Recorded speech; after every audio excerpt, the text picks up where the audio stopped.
जय हिंद दोस्तों, स्वागत है परीक्षा प्रहरी में। आज की इस चर्चा में हम भारतीय संसद की संवैधानिक संरचना और इसकी विधायी प्रक्रिया का संपूर्ण विश्लेषण करेंगे। हम संसद के एक एक अनुच्छेद और उसके कार्यप्रणाली को बारीकी से समझेंगे, जो आपकी प्रतियोगी परीक्षाओं के लिए अत्यंत महत्वपूर्ण है। तो चलिए शुरू करते हैं। तो भारतीय लोकतंत्र की जो नींव है वो उसकी संसदीय प्रणाली है, और हम सब जानते हैं कि ये ब्रिटेन के वेस्टमिंस्टर मॉडल पर आधारित है। जी बिल्कुल। और अगर हम संविधान में देखें तो भाग 5 के अंदर अनुच्छेद 79 से लेकर 122 तक में संसद के बारे में ही सब कुछ है। हाँ, उसका गठन, संरचना, शक्तियां, सब कुछ। और यहाँ ये समझना बहुत जरूरी है कि संसद सिर्फ कानून बनाने वाली एक संस्था नहीं है। ये असल में राष्ट्र की संप्रभुता का प्रतीक है, और यही कार्यपालिका की जवाबदेही भी तय करती है। सही है। और प्रतियोगी परीक्षाओं के लिहाज से तो ये बहुत ही जरूरी टॉपिक है। बहुत ज्यादा। चाहे वो एसएससी हो, सीजीएल, सीएचएसएल या फिर रेलवे के एनटीपीसी, ग्रुप डी और यूपीएससी, इसकी कार्यप्रणाली को समझना अनिवार्य है। तो चलिए गठन से ही शुरू करते हैं। अनुच्छेद 79 कहता है कि संघ के लिए एक संसद होगी, जिसका निर्माण राष्ट्रपति और 2 सदनों से मिलकर होगा, राज्यसभा और लोकसभा। हाँ, और यही व्यवस्था भारत के द्विसदनीय बाइकैमरल स्वरूप को दिखाती है। पर यहाँ एक बहुत ही दिलचस्प बात है। क्या? वो ये कि राष्ट्रपति संसद के किसी भी सदन के सदस्य नहीं होते। हाँ, ये बात सही है। लेकिन फिर भी वो संसद का एक अनिवार्य अंग है। इसका कारण वही है जो आपने अभी बताया, कि कोई भी विधायक तब तक कानून नहीं बन सकता जब तक राष्ट्रपति की स्वीकृति ना मिले। बिल्कुल। उनकी स्वीकृति ही उस पूरी विधायी प्रक्रिया को पूरा करती है। बिना उनके हस्ताक्षर के दोनों सदनों से पास हुआ बिल भी सिर्फ एक कागज है, कानून नहीं। अच्छा, अब एक और सवाल मन में आता है, हमें 2 सदनों की जरूरत ही क्यों पड़ी? संविधान निर्माताओं ने ये द्विसदनीय व्यवस्था क्यों अपनाई? देखिए, इसके पीछे बहुत सोची समझी वजह थी, ऐतिहासिक भी और राजनीतिक भी। ऐतिहासिक कैसे? ऐतिहासिक रूप से देखें तो ब्रिटिश शासन के समय से ही 1919 और 1935 के जो भारत शासन अधिनियम थे जी, उन्होंने इस परंपरा को एक तरह से मजबूत कर दिया था। तो हमारे लिए ये कोई एकदम नई चीज नहीं थी। और राजनीतिक कारण वो ज्यादा महत्वपूर्ण होगा शायद। हाँ, वो ज्यादा महत्वपूर्ण है। राजनीतिक रूप से राज्यसभा को राज्यों के हितों का प्रतिनिधित्व करने के लिए बनाया गया। अच्छा, राज्यों की आवाज के तौर पे। बिल्कुल, ताकि संघीय संतुलन बना रहे। और इसका एक और बहुत बड़ा काम है, ये लोकसभा द्वारा जल्दबाजी में पास किए गए किसी भी कानून पर एक तरह से अंकुश लगाती है। एक चेक एंड बैलेंस का सिस्टम है। एकदम सही। तो अगर हम संसद के इन 3 अंगों को एक साथ देखें तो राष्ट्रपति हो गए राष्ट्र की एकता के प्रतीक। जी, और संसद के अभिन्न अंग अनुच्छेद 79 के तहत। फिर हुई राज्यसभा, जो राज्यों और केंद्र शासित प्रदेशों का प्रतिनिधित्व करने वाला उच्च सदन यानी अपर हाउस है। हाँ। और फिर लोकसभा, जो सीधे भारत के लोगों का प्रतिनिधित्व करती है, जिसे निम्न सदन या लोअर हाउस कहते हैं। बिल्कुल। इस पर तो प्रतियोगी परीक्षाओं में बहुत सीधे सवाल भी आते हैं। जैसे एसएससी सीजीएल 2017 में पूछा गया था कि भारतीय संसद के कितने अंग हैं, और उसका सीधा जवाब है 3, राष्ट्रपति, राज्यसभा और लोकसभा। और रेलवे एनटीपीसी 2016 में भी एक प्रश्न था कि संसद शब्द किस अनुच्छेद के तहत परिभाषित है? अनुच्छेद 79। तो चलिए अब राज्यसभा को थोड़ा और गहराई से समझते हैं। इसे राज्यों की परिषद या काउंसिल ऑफ स्टेट्स भी कहते थे, है ना? हाँ, 1954 में इसका नाम बदलकर राज्यसभा किया गया। ये एक स्थायी निकाय है जो कभी भंग नहीं होता। ये भारतीय संघ के राज्यों और केंद्र शासित प्रदेशों का प्रतिनिधित्व करता है। हाँ। तो अनुच्छेद 80 के हिसाब से इसकी सदस्य संख्या कितनी है? देखिए, अधिकतम सदस्य संख्या तो 250 निर्धारित है। अच्छा। इसमें से 238 सदस्य निर्वाचित होते हैं और 12 सदस्य राष्ट्रपति द्वारा मनोनीत किए जाते हैं। लेकिन वर्तमान में तो ये संख्या 245 है। जी, वर्तमान में 245 है। तो इन सदस्यों का चुनाव कैसे होता है? इनका चुनाव सीधे जनता नहीं करती। राज्य विधानसभाओं के जो निर्वाचित सदस्य होते हैं, एमएलए। हाँ, एमएलए, वो लोग आनुपातिक प्रतिनिधित्व पद्धति के अनुसार एकल संक्रमणीय मत के जरिए इन्हें चुनते हैं। और जो 12 सदस्य राष्ट्रपति मनोनीत करते हैं, उनका क्या आधार होता है? राष्ट्रपति ऐसे 12 लोगों को मनोनीत करते हैं जिन्हें साहित्य, विज्ञान, कला और समाज सेवा में विशेष ज्ञान या फिर व्यावहारिक अनुभव हो। अच्छा, ताकि सदन में हर क्षेत्र के विशेषज्ञ मौजूद रहें। बिल्कुल। एक बात और ध्यान देने वाली है कि राज्यसभा में सिर्फ उन्हीं केंद्र शासित प्रदेशों को प्रतिनिधित्व मिलता है जहां विधानसभाएं हैं। जैसे दिल्ली और पुडुचेरी। जी आपने कहा कि राज्यसभा एक स्थायी सदन है, जी। ये कभी भंग नहीं होती, तो इसके सदस्यों का कार्यकाल कितना होता है? सदस्यों का कार्यकाल 6 वर्ष का होता है। और ये पूरी तरह कभी भंग नहीं होती? नहीं, हर 2 साल के बाद इसके 1/3 सदस्य मतलब 1/3 सेवानिवृत्त हो जाते हैं और फिर उनकी जगह नए चुनाव होते हैं। इससे सदन में एक निरंतरता बनी रहती है। और सदस्य बनने के लिए योग्यता क्या है? अनुच्छेद 84 में इसका जिक्र है शायद। जी, योग्यता है कि वो व्यक्ति भारत का नागरिक हो और उसकी आयु कम से कम 30 वर्ष हो। राज्यसभा के पास कुछ विशेष शक्तियां भी हैं जो लोकसभा के पास नहीं है। ये इसे संघीय ढांचे में बहुत महत्वपूर्ण बना देती है। हाँ बिल्कुल, ये बहुत ही महत्वपूर्ण बिंदु है।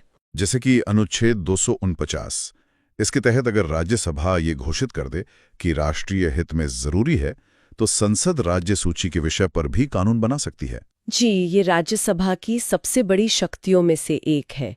क्योंकि वो राज्यों का प्रतिनिधित्व करती है, इसलिए उसे ही अधिकार दिया गया है।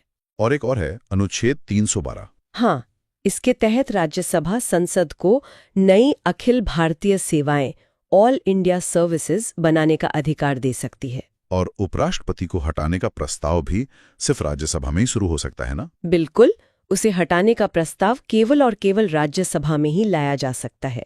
राज्यसभा से जुड़े भी कई सवाल आते हैं, जैसे एससी, सीएचएस 2019 और रेलवे ग्रुप डी दोनों में पूछा गया था कि राज्यसभा सदस्य बनने की न्यूनतम आयु क्या है? और जवाब है 30 वर्ष। और एसएससी एमटीएस 2021 में था कि राज्यसभा के कितने सदस्य हर 2 साल में रिटायर होते हैं? 1/3 सदस्य। तो ये तो ही राज्यसभा की बात।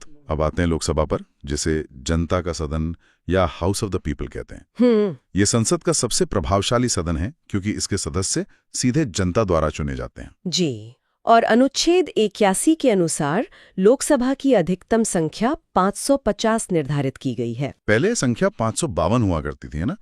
2 एंग्लो इंडियन सदस्यों का भी प्रावधान था। सही कहा आपने।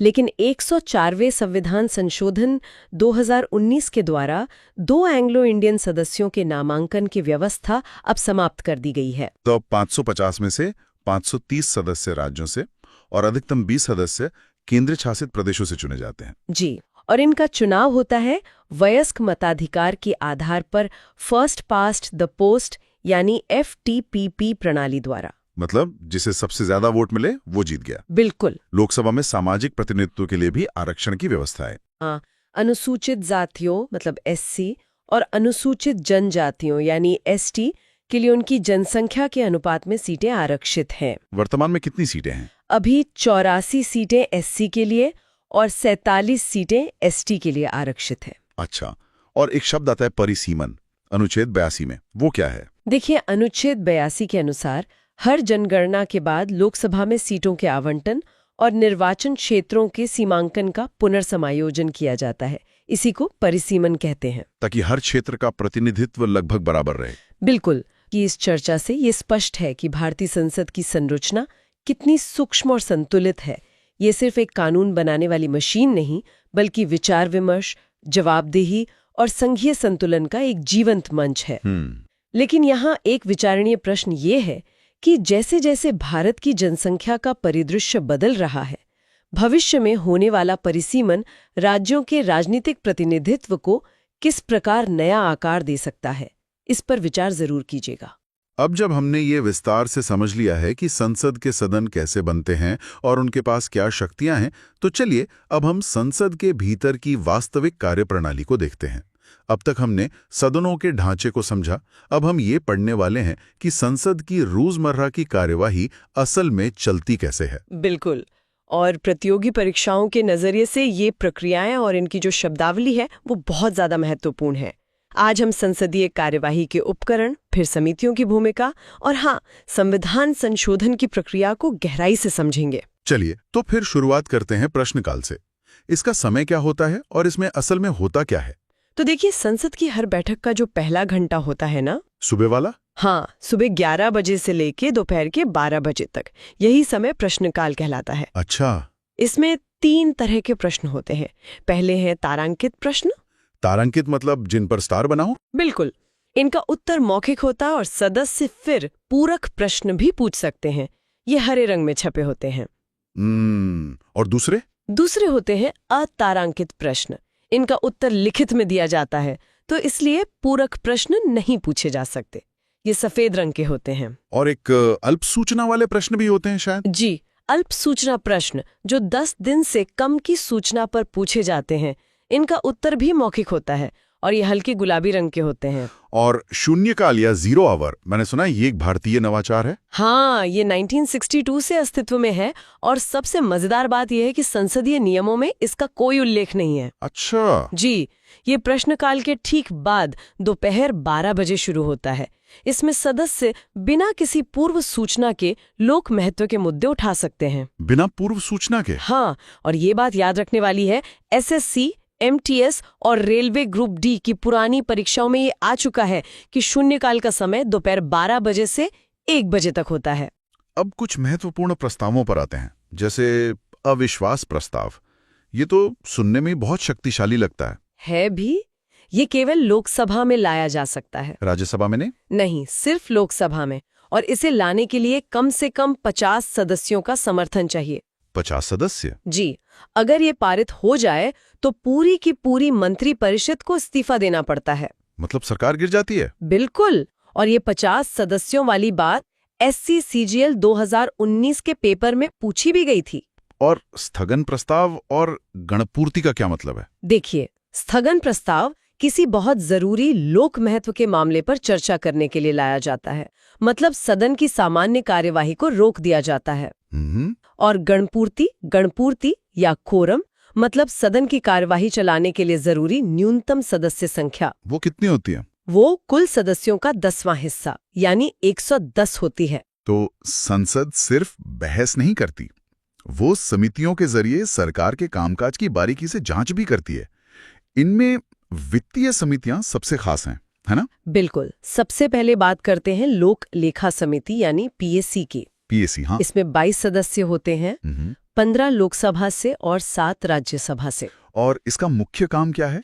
इसका मुख्य काम है CAG यानी नियंत्रक एवं महालेखा परीक्षक की रिपोर्टों की जांच करना। CAG की रिपोर्ट्स की? जी, और परंपरा के अनुसार इसका अध्यक्ष विपक्ष का नेता होता है। ये तो बहुत महत्वपूर्ण है। हाँ, और SSC CHSL में ये पूछा गया था कि इन सदस्यों का कार्यकाल कितना होता है, तो वो 1 साल का होता है। एक समिति ऐसी भी है जिसमें राज्यसभा का कोई सदस्य नहीं होता, वो कौन सी है? वो है प्राक्कलन समिति, एस्टिमेट्स कमेटी। अच्छा। इसमें 30 सदस्य होते हैं और सभी के सभी सिर्फ लोकसभा से चुने जाते हैं। मैं सिर्फ लोकसभा से? हाँ, और ये संसद की सबसे बड़ी स्थायी समिति है। इसका काम बजट के अनुमानों की जांच करना और खर्च में किफायत के सुझाव देना है। तो ये एक तरह से पैसे बचाने के तरीके बताती है। सही समझे। और रेलवे NTPC 2021 में यही सवाल था कि किस समिति में राज्यसभा का कोई सदस्य नहीं होता। और सार्वजनिक उपक्रम समिति का क्या काम है? सार्वजनिक उपक्रम समिति में भी 22 सदस्य होते हैं, 15 लोकसभा और 7 राज्यसभा से। PSC की तरह ही? बिल्कुल। ये सरकारी कंपनियों यानी PSUs के प्रदर्शन की जांच करती है। चलिए अब बात करते हैं संविधान संशोधन की। हमारा संविधान ना तो बहुत कठोर है न बहुत लचीला। ये संतुलन कैसे बनता है? ये संतुलन बनता है अनुच्छेद 368 में दी गई प्रक्रिया से। संशोधन 3 तरह से होते हैं। 3 तरह से? हाँ, पहला है साधारण बहुमत द्वारा, जैसे नए राज्यों का गठन करना या उनकी सीमा बदलना। इन्हें तकनीकी रूप से अनुच्छेद 368 के तहत संशोधन नहीं माना जाता। और दूसरा है विशेष बहुमत द्वारा। इसमें सदन की कुल सदस्यता का बहुमत और उपस्थित व मतदान करने वालों का 2/3 बहुमत चाहिए होता है। ये तो मुश्किल होगा। हाँ, मौलिक अधिकारों जैसे ज्यादातर संशोधन इसी से होते हैं। और तीसरा है विशेष बहुमत के साथ साथ आधे राज्यों की सहमति। इसमें तो राज्यों की भी भूमिका है? जी, जब संशोधन संघीय ढांचे को प्रभावित करे, जैसे राष्ट्रपति का निर्वाचन, तब ये प्रक्रिया अपनाई जाती है। यहाँ मूल ढांचे का सिद्धांत बहुत महत्वपूर्ण है। ये क्या है? ये 1973 के केशवानंद भारती मामले में सुप्रीम कोर्ट द्वारा दिया गया सिद्धांत है। अच्छा, केशवानंद भारती केस। जी, इसके अनुसार संसद संविधान के किसी भी हिस्से में संशोधन कर सकती है, लेकिन वो उसके मूल ढांचे या बेसिक स्ट्रक्चर को नष्ट नहीं कर सकती। तो परीक्षाओं में इससे जुड़े कौन से प्रश्न आते हैं? देखिए, सीधा सवाल आता है कि संविधान संशोधन की प्रक्रिया किस अनुच्छेद में है? तो उत्तर है अनुच्छेद 368। ये एसएससी सीजीएल 2018 और रेलवे जेई दोनों में आया था। और कोई खास सवाल? हाँ, एक और। किस संशोधन को लघु संविधान कहा जाता है? इसका उत्तर है 42वां संशोधन अधिनियम 1976। ये रेलवे एनटीपीसी का सवाल है। अब कुछ ऐसे शब्दों को समझते हैं जिनमें अक्सर भ्रम होता है, जैसे सत्र, स्थगन, सत्रावसान और विघटन। ये जरूरी है। देखिए, सत्र का मतलब है जब राष्ट्रपति सदनों को बैठक के लिए बुलाते हैं। 2 सत्रों के बीच 6 महीने से ज्यादा का अंतर नहीं हो सकता। और आमतौर पर 3 सत्र होते हैं ना? हाँ, बजट जो सबसे लंबा होता है, फिर मॉनसून और शीतकालीन जो सबसे छोटा होता है। और स्थगन, एडजर्नमेंट? स्थगन का मतलब है बैठक को कुछ घंटों या दिनों के लिए निलंबित करना। ये शक्ति पीठासीन अधिकारी यानी अध्यक्ष या सभापति के पास होती है। तो फिर सत्रावसान क्या है? सत्रावसान या प्रोरोगेशन का मतलब है पूरे सत्र को ही समाप्त कर देना। ये शक्ति केवल राष्ट्रपति के पास है। इससे विधेयकों पर असर नहीं पड़ता। और विघटन? डिसोल्यूशन। विघटन केवल लोकसभा का होता है, जिससे सदन का जीवन ही समाप्त हो जाता है और नए चुनाव होते हैं। ये शक्ति भी राष्ट्रपति के ही पास है। समझ गया। और नए संसद भवन में जो सिंगोल स्थापित किया गया है, उसका क्या महत्व है? यह चोल काल से प्रेरित एक राजदंड है, जिसे लोकसभा अध्यक्ष की कुर्सी के पास स्थापित किया गया है। यह न्यायपूर्ण और धार्मिक शासन का प्रतीक है। इसके शीर्ष पर नंदी है, जो न्याय और धर्म का प्रतिनिधित्व करते हैं। अंत में, बजट प्रक्रिया में गिलोटिन शब्द का प्रयोग क्यों होता है? होता ये है कि बजट सत्र के आखिर में जब समय की कमी होती है, तो अध्यक्ष बची हुई सभी अनुदान मांगों को बिना चर्चा के सीधे मतदान के लिए रख देते हैं। बिना चर्चा के? हाँ, इसी प्रक्रिया को गिलोटिन कहा जाता है। तो आज हमने संसद की कार्यप्रणाली के कई महत्वपूर्ण पहलुओं को समझा। प्रतियोगी परीक्षाओं के लिए कुछ प्रमुख अनुच्छेद याद रखना बहुत जरूरी है, जैसे संसद से जुड़े अनुच्छेद 79 से 81, संयुक्त बैठक का अनुच्छेद 108, धन विधेयक का 110, बजट का 112 और संशोधन का 368। और ये भी याद रखें कि हाल की परीक्षाओं में संवैधानिक संशोधनों जैसे 101वां जो जीएसटी के लिए था, या 104वां जिसने एंग्लो इंडियन मनोनयन को खत्म किया, और संसदीय शब्दावली से जुड़े प्रश्न बढ़े हैं। मतलब सिर्फ तथ्यों को रटना काफी नहीं है? बिल्कुल नहीं। इन प्रक्रियाओं के पीछे के क्यों और कैसे को समझना बहुत जरूरी है। बिल्कुल सही। और आज की चर्चा के बाद सोचने के लिए एक विचार ये है, गिलोटिन जैसी प्रक्रिया जो वित्तीय विधेयकों को समय पर पारित करने के लिए आवश्यक है, कहीं न कहीं विस्तृत बहस और जांच के लोकतांत्रिक सिद्धांत से समझौता करती है। तो संसदीय दक्षता और लोकतांत्रिक जांच के बीच इस नाजुक संतुलन को कैसे बनाए रखा जा सकता है? अब तक हमने समझा कि भारतीय संसद की संरचना क्या है और लोकसभा व राज्यसभा का गठन कैसे होता है, लेकिन इन सदनों की कार्यावधि क्या है और हमारे लोकतंत्र के शीर्ष पद यानी राष्ट्रपति की संसद में क्या भूमिका है। चलिए इसे विस्तार से समझते हैं। तो शुरू करते हैं लोकसभा के कार्यकाल से। आमतौर पर तो हम सब जानते हैं कि ये 5 साल का होता है। जी हाँ। पर क्या ये पत्थर की लकीर है? नहीं, बिल्कुल नहीं। संविधान में आप देखें तो लचीलेपन की गुंजाइश रखी गई है। अच्छा। सामान्य तौर पर तो पहली बैठक से लेकर 5 साल तक लोकसभा चलती है। लेकिन मान लीजिए कोई राष्ट्रीय आपातकाल जैसी असाधारण स्थिति आ जाए, हाँ, तो संसद कानून बनाकर इसके कार्यकाल को एक बार में 1 साल के लिए बढ़ा सकती है। 1 साल के लिए? और इसे समय से पहले खत्म भी तो किया जा सकता है। जी हाँ। अगर प्रधानमंत्री की सलाह पर राष्ट्रपति कभी भी लोकसभा भंग कर सकते हैं, तो क्या ये व्यवस्था मतलब बहुमत वाली सरकार को एक तरह की असीमित शक्ति नहीं दे देती कि वो जब चाहे चुनाव करवा ले? ये बहुत बहुत दिलचस्प सवाल है। हाँ। और ये हमारे लोकतंत्र के चेक्स एंड बैलेंसेस को दिखाता है। नियंत्रण और संतुलन। हाँ, नियंत्रण और संतुलन के सिद्धांत को। तो हाँ, प्रधानमंत्री की सलाह पर राष्ट्रपति 5 साल पूरे होने से पहले भी लोकसभा को भंग कर सकते हैं। सैद्धांतिक रूप से ये सरकार को एक फायदा देता है, पर असल में ये एक बहुत बड़ा राजनीतिक दांव होता है। कोई भी सरकार, आप सोचिए, बिना किसी ठोस वजह के समय से पहले चुनाव का जोखिम नहीं उठाना चाहती। सही बात है। तो ये तो हुई कार्यकाल की बात। अब जरा दोनों सदनों के बीच के फर्क को समझते हैं। जी। ये सिर्फ ऊपरी और निचले सदन का मामला तो नहीं है। इनके काम करने का तरीका और इनकी शक्तियां भी काफी अलग हैं। एकदम। लोकसभा को लोकप्रिय सदन भी कहते हैं। हाँ, क्योंकि सदस्य सीधे जनता चुनती है। बिल्कुल। और यहाँ आने के लिए न्यूनतम उम्र है 25 साल। वहीं राज्यसभा, जैसा कि नाम से ही जाहिर है, राज्यों की परिषद। हाँ, राज्यों की परिषद है।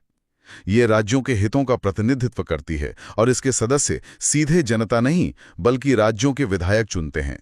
इसीलिए यहाँ परिपक्वता पर जोर है और न्यूनतम उम्र 30 साल रखी गई है। और यही अंतर उनके कार्यकाल में भी झलकता है। लोकसभा तो हर 5 साल में भंग हो जाती है, एक तरह से नई शुरुआत करती है, जबकि राज्यसभा एक स्थायी सदन है। अच्छा। ये कभी भंग नहीं होती। इसे एक निरंतरता बनाए रखने के लिए डिजाइन किया गया है।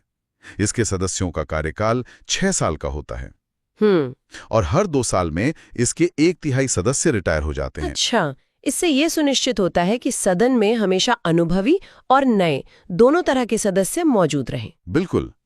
देश की राजनीति में चाहे कितनी भी उथल-पुथल हो, राज्यसभा एक स्थिर स्तंभ की तरह खड़ी रहती है।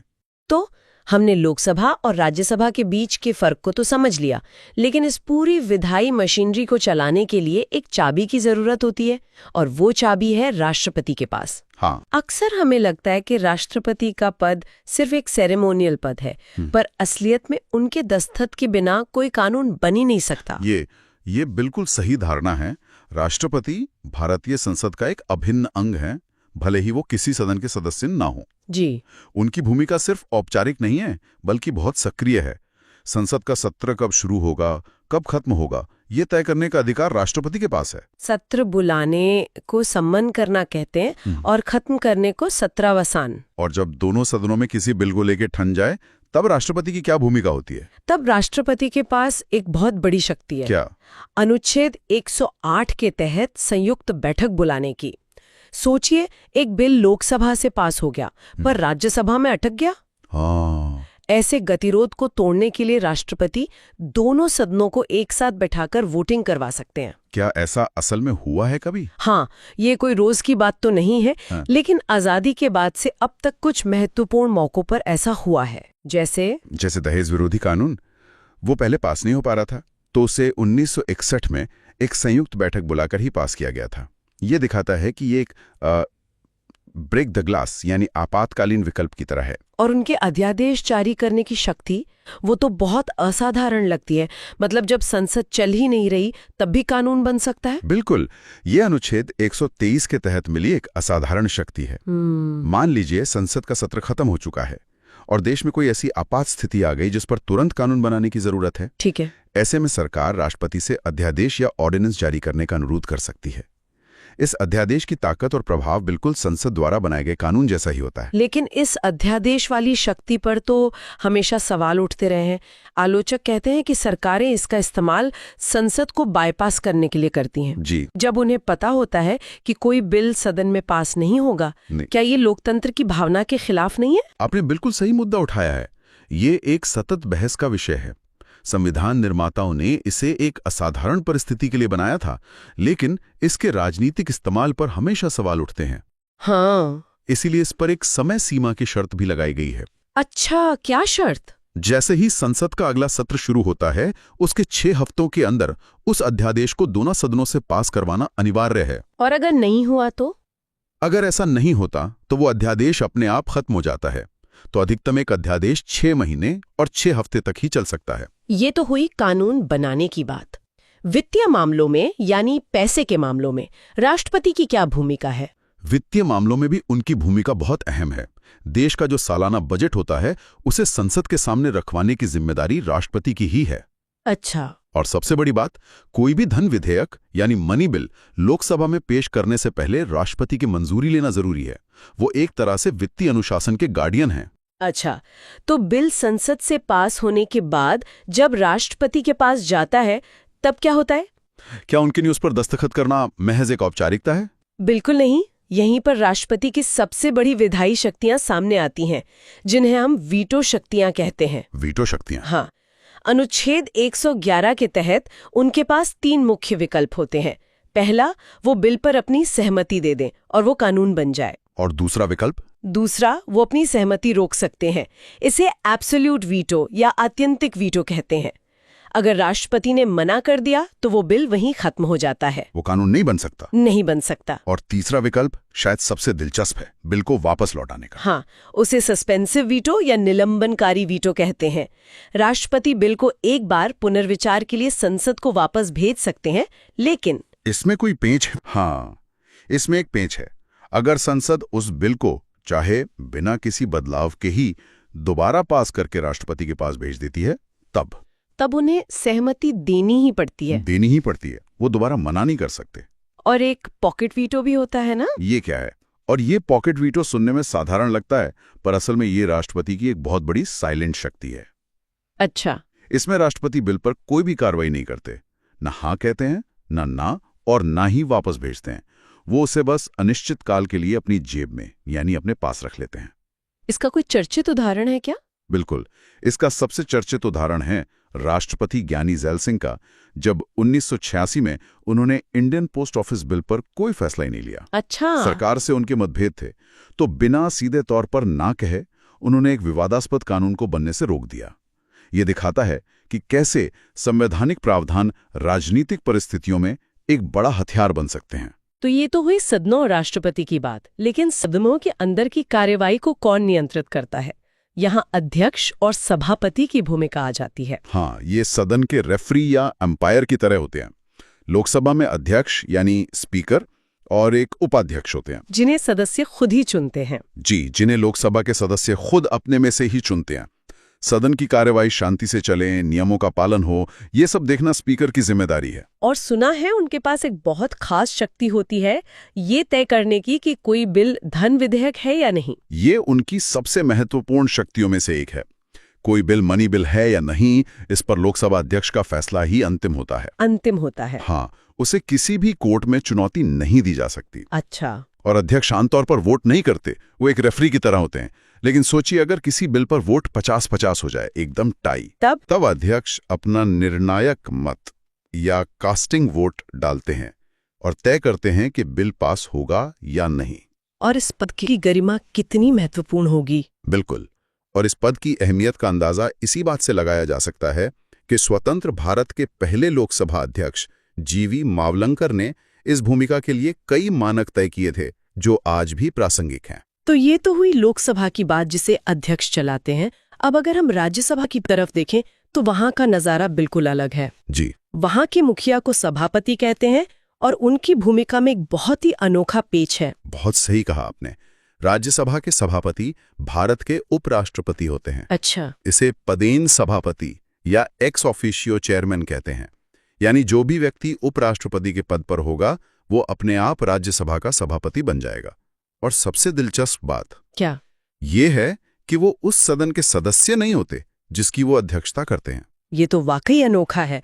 ऐसा क्यों किया गया है? लोकसभा और राज्यसभा दोनों के सदस्य मिलकर करते हैं, तो वो किसी एक सदन के प्रतिनिधि नहीं माने जाते। बिल्कुल, इसलिए वो किसी एक सदन या एक राज्य का प्रतिनिधि नहीं माना जाता। यह उनकी भूमिका को और ज्यादा निष्पक्ष बनाता है। चलिए, अब इस पूरी बातचीत के सबसे अहम हिस्से पर आते हैं, कानून बनाने की प्रक्रिया। बिल कितने तरह के होते हैं और उनमें क्या फर्क होता है? मोटे तौर पर 4 तरह के विधेयक होते हैं। पहला, साधारण विधेयक, जो किसी भी सामान्य विषय पर हो सकता है। ठीक है।